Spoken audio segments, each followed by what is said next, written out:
তোমালোকৰ প্ৰথম টেষ্ট পৰীক্ষাৰ কুৱেশ্যন পেপাৰ মই এখন আলোচনা কৰিম।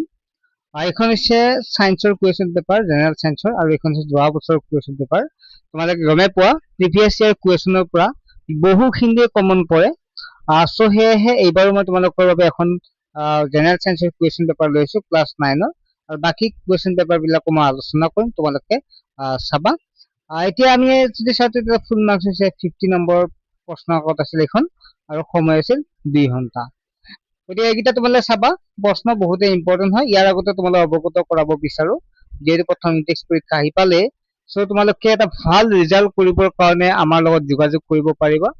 মাহিলী মাত্ৰ 99 টকা পেমেন্ট কৰিলে তোমালোকে ক্লাছত জইন হ'ব পাৰিবা, আৰু তোমালোকে যদি এবছৰ কৰা তেতিয়াহ'লে মাত্ৰ 599 টকা পেমেন্ট কৰিলে এবছৰ আমাৰ তাত পঢ়িব পাৰিবা। 4টা বিষয়, মেথ, সায়েন্স, ছচিয়েল সায়েন্স আৰু ইংলিছ গ্ৰামাৰ। যিসকল ছাত্ৰ আছে অফলাইন টিউচনত বহুত পইচাৰ তোমালোকে দি থাকিব লগা হৈছে, আমাৰ কাৰণে দুখীয়া তথা মধ্যবিত্ত ছাত্ৰ ছাত্ৰীৰ কাৰণে বহুত অসুবিধা। গতিকে তোমালোকে ঘৰতে মোবাইলটোৰ জৰিয়তে তোমালোকে পঢ়িব পাৰিবা। আমি লাইভ ক্লাছ হয়, নোৱাৰবিলাক সুধিব পাৰিবা। আমি তোমালোকে বিশ্বাস দিব পাৰো 100% তোমালোকে বুজি পাবা। আমি বাৰে বাৰে পঢ়াও, যদি বুজি নোপোৱা, এজনৰ যদি বুজি নাপায় তেতিয়াহ'লে আমি বাৰে বাৰে ৰিভিজন কৰি থাকো। গতিকে যিসকল ছাত্ৰ ইচ্ছুক হয় তোমালোকে SMS কৰি তোমালোকে জইন হ'ব পাৰিবা মাত্ৰ 99 টকাত। নাম্বাৰটো দেখা পাইছে স্ক্ৰীনত 9394628219। এতিয়া আমি আহিছো, যিসকলে ইচ্ছুক তোমালোকে ল'ব পাৰিবা দেই, আৰু লাভ হ'ব, কিন্তু লোকচান একেবাৰে নহয়। জীৱদেহৰ গঠন আৰু কাৰ্যৰ মৌলিক একক কি? ইয়াত 4টা অপচন আছে, আমি ইতিমধ্যে পঢ়িছো। কো হৈছে জীৱদেহৰ মৌলিক কাৰ্যৰ মৌলিক একক। আমাৰ তাত ক্লাছ কৰাৰ পিছত তোমালোকে বাহিৰৰ পৰা যদি প্ৰশ্ন আহে, প্ৰশ্নৰ ভিতৰৰ পৰা যদি আহে, যিকোনো প্ৰশ্ন কৰিব পাৰিবা, কাৰণ কনচেপ্ট ৱাইজ দিব। অকল কেইটামান প্ৰশ্ন দি আমি ক্লাছ শেষ নকৰো, আমি A to Z পঢ়াই দিওঁ। গতিকে তোমালোকৰ হাঁহি মুখে নাম্বাৰ 50 লাভ কৰিব পাৰিবা, আৰু 9ৰ পৰা এটা ভাল ৰিজাল্ট কৰিলেহে 10ত এটা ভাল ৰিজাল্ট কৰিব পাৰিবা। সোনকালে জইন হোৱা, মাত্ৰ 99 টকা, আৰু 599 টকাত বছৰটোৰ কাৰণে পঢ়ি থাকা। 2 নম্বৰ দিছে, কোষৰ কোনটো অংগাণুক শক্তিৰ ভঁৰাল বুলি কোৱা হয়?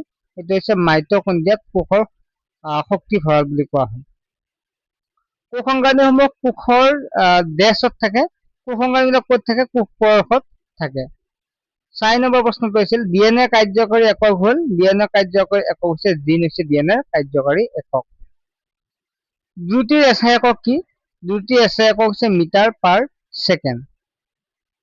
এটা গতিশীল বস্তুৱে 2 ছেকেণ্ডত 20 মিটাৰ দূৰত্ব অতিক্ৰম কৰে, বস্তুটোৰ দ্ৰুতি কিমান হ'ব? এটা দ্ৰুতিৰ ফৰ্মুলাটো কৈছিল দূৰত্ব ডিভাইড বাই সময়। চোৱা, মই জাষ্ট কৰিব চেষ্টা কৰিছো। দূৰত্ব ডিভাইডেড বাই সময় হৈছিল দ্ৰুতি, ঠিক আছে। দ্ৰুতিক আমি এনেকৈ লিখো, দূৰত্ব ডিভাইড বাই সময়। এইবিলাক ক্লাছত পঢ়াই দিম, চিন্তা কৰিব নালাগে। গতিকে দূৰত্ব মানে কিমান? 20 দিয়া আছে, সময় মানে 2 দিয়া আছে। গতিকে লেখাই আছে 2 ছেকেণ্ড, দূৰত্ব 2 মিটাৰ, 20 মিটাৰ আৰু 2 মিটাৰ, গোটেই 20ক 2ৰে কিবা যাব 10 মিটাৰ পাৰ ছেকেণ্ড, ঠিক আছে। মিটাৰ 10 মিটাৰ পাৰ ছেকেণ্ড হ'ব ইয়াৰ এনচাৰ। গতিকে এনচাৰটো কোনটো হ'ব? যিটো 10 মিটাৰ পাৰ ছেকেণ্ড, এইটো হ'ব শুদ্ধ উত্তৰ। কিবা যদি বুজি পোৱা নাই কমেন্ট সেকশন জনাবা। আমি যিমান বুজাই দিব লাগিলে আমাৰ তাত চিন্তা কৰিব নালাগে, কিয়নো আমি যিমান বুজাই দিব লাগিলে বুজাই দিম। লাইফত থাকাখিনিতে গমে পায়, ঠিক আছে। এজনৰ যে অসুবিধা পায়, একদম এজন মানে নৰ্মেল ষ্টুডেণ্টৰ পৰা আমি আটাইখিনি আমি পঢ়াই দিওঁ। সেইকাৰণে তোমালোকে কোনোবাই যে ভাবি আছে মই মেথছত দুৰ্বল, মই পাৰিম নে? একদম পাৰিবা। 4টা বিষয় গমে পাইছা, মেথ, সায়েন্স, ছচিয়েল সায়েন্স আৰু ইংলিছ গ্ৰামাৰ। সৰণৰ পৰিৱৰ্তনৰ হাৰক কি বুলি কোৱা হয়? সৰণৰ পৰিৱৰ্তন হাৰক বেগ বুলি কোৱা হয়, ঠিক আছে। নেক্সট হৈছে, তলৰ কোনটো ভেক্টৰ ৰাশি ত্বৰণ নিষেধী ভেক্টৰ ৰাশি? তলৰ কোনটো কাৰকৰ বাবে বাষ্পীভৱনৰ হাৰ হ্ৰাস পায়? আৰ্দ্ৰতা যদি কম, আৰ্দ্ৰতা বেছি হলে বাষ্পীভৱনৰ যিটো হাৰটো হ্ৰাস পায়। বৰফত পানী উপঙে, কাৰণ যে পানীতকৈ বৰফৰ ঘনত্ব কম। স্বাভাৱিক চাপত পানী উতলাংক হ'ল 100 ডিগ্ৰী চেলচিয়াছ। সংকৰ ধাতু হৈছে সমসত্ব মিশ্ৰণ বুলি কোৱা হয়, যাত মানে সকলোখিনি এটা মিশ্ৰণ থাকে, যিহেতু ধাতুবিলাকৰ মিশ্ৰণ, সেইকাৰণে সমসত্ব মিশ্ৰণ। কোনবিধ ৰাসায়নিক পৰিৱৰ্তন? সেইটো হৈছে কাগজ পুৰি ছাই কৰাটো হৈছে ৰাসায়নিক পৰিৱৰ্তন। 14 নম্বৰ প্ৰশ্ন, এমনিয়াম ক্লৰাইড আৰু বালিৰ মিশ্ৰণ কেনেদৰে পৃথক কৰিব পাৰি? ঊৰ্ধ্বপাতন প্ৰক্ৰিয়াৰ জৰিয়তে এমনিয়াম ক্লৰাইড আৰু বালিৰ মিশ্ৰণক পৃথক কৰিব পাৰে। তলৰ কোনটো তিনিডাল ক্ৰিয়া দেখিবলৈ পোৱা যায় কলয়ীয় দ্ৰৱত পোৱা যায়? তাৰপিছত আহিল পাৰ্থক্য লিখা, সমসত্ব আৰু অসমসত্ব মিশ্ৰণ। এইবিলাক তোমালোকে ক্লাছত মই বুজাই দিছো, আৰু যিখিনি বাকী আছে সেইখিনি মই ধুনীয়াকে বুজাই দিম। ঠিক আছে, চিন্তা কৰিব নালাগে, ক্লাছ বিলাক যিটো আৰম্ভ হৈছেহে, আমি আটাইখিনি পৰীক্ষাৰ আগতে আমি শেষ কৰি দিম, টেক্সট পৰীক্ষাৰ আগতে। ঠিক আছে, প্ৰকোষ কেন্দ্ৰীয় কোষ আৰু সংকোষ কেন্দ্ৰীয় কোষ, দ্ৰুতি আৰু বেগ, এইবিলাক মুখস্থ কৰিব নালাগে, মই ধুনীয়াকে বুজাই দিম। লাইচোজনক কিয় আত্মঘাতী মোনা বুলি আখ্যা দিয়া হয়? সুষম বৃত্তীয় গতি বুলিলে কি বুজা?